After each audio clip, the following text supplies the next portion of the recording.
Before I destroy your entire analogy of Matatu Culture Awards, let me start by saying this. These awards are the best thing to ever happen within the culture. A lot of people are employed for this exact purpose. A lot of healthy competitions also exist within the culture because of these awards. Businesses even gain recognition because there is a slot for everybody. They nominate activities like Best Electrical and Mechanics, Best Audio Installers, Best Photographers and Videographers, Best Crew, Touts and Drivers, and even Best Pimped Motorcycles. Motorcycles are not even Nganyas, but they get some, unlike your lonely soul. The culture has and always will appreciate those who put their talents on the line for our sake. I think that's enough pampering for the day. Get ready to bash me in the comment section. How does these awards come about? It all starts with nomination. Many a time circles submit their entries, essentially nominating themselves for the opportunity to compete against each other. So every group brings their best and a couple of twerks are made. The problem here, of course, is that smaller circles and buses can't stand a chance against the celebrity Nganyas. I mean, who dares put Super Metro toe-to-toe with opposite? That's like comparing Diana B to, let's say, Cardi B. There is also the client perception, and most wananchis usually feel like they don't agree with the nominations, and so they air their own forms of nomination, knowing very well it has zero impact. That is like telling an African parent you don't want to eat. Well, the bottom line is you will eat. A percentage of people also feel like this field is full of protected winners, which is okay because coming from Kawangware and competing fleets from Umoja and Abakasi is a literal mission impossible. But at least they get to feel firsthand what Raila feels in every election situation. Potato or Matatu. After nominations come public voting, normally done through the phone at a minimum price of 10 shillings. Winning here is more reliant on fans and crews hype than it is on any type of merit. In simple terms, he who has the better PR team gets the meat. The judges then make a decision and boom, opposite becomes Kenya 1. Holding it for 4 years, essentially becoming the Mseveni of Matatu culture. Remember, these events have to be planned and they have to use money and they have to invite some big icons in the city. And that's how you get Geoffrey Mwisira trying very hard to pretend to like people.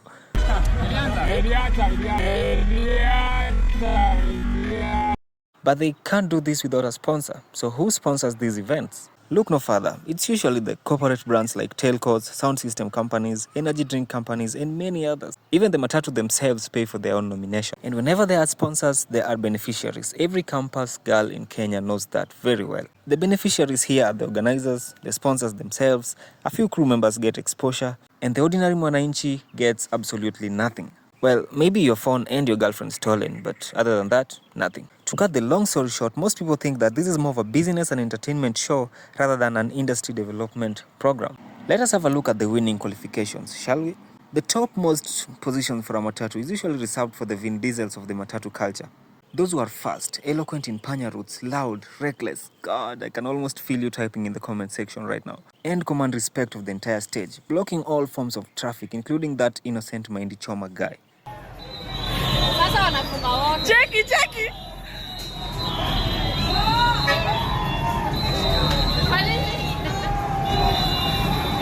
Mchezo wa tau leo lazima.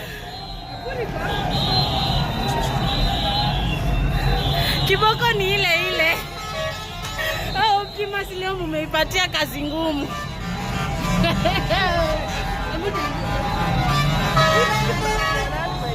Sometimes they have that huge crowd hyping them around while they move. The kind of crowd that would go to a Matatu lounge on a rainy night instead of just cuddling in the house like a normal person.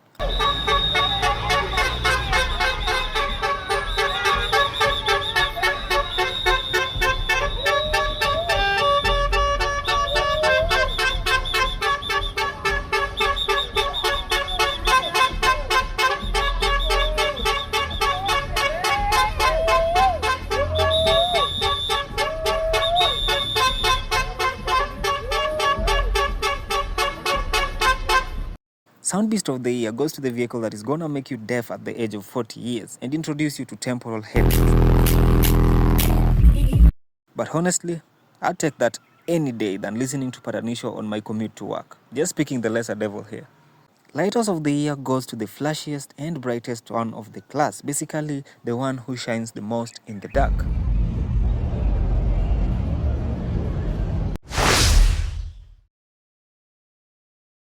Rick of the Year goes to the vehicle that hit business so hard, they had to go back for a serious retouch. Either that or whatever restoration went through in Umoja. Don't forget that buses fade quicker than your New Year's resolutions. And within a year or two, mirrors are broken, speakers are stolen, lights are burnt out, and screens are blacked. The one who consumes the most money and labor while getting back up essentially wins this. Thank you of the year goes to the motorcycle dreamer who wishes to escalate from Andudhi to a bus one day. But it doesn't matter where you come from, some dreams are too much. Or whatever Lupita said. So here's the bottom line. A common commuter like me appreciates the culture for what it is and gives credit where credit is due. The hype is mostly from a small percentage who follow every single detail and improvement. And the rest of us, we are just trying to find an unboring way to get to our depressive homes. And to us, the Kenya One idea is just a theory. Rest assured, however, we will always support and contribute to our personal best, depending on the crew, route, and scale. With that being said, I hope you take me easy on the comment section, and I hope to also see you on the next one. Same place, same time.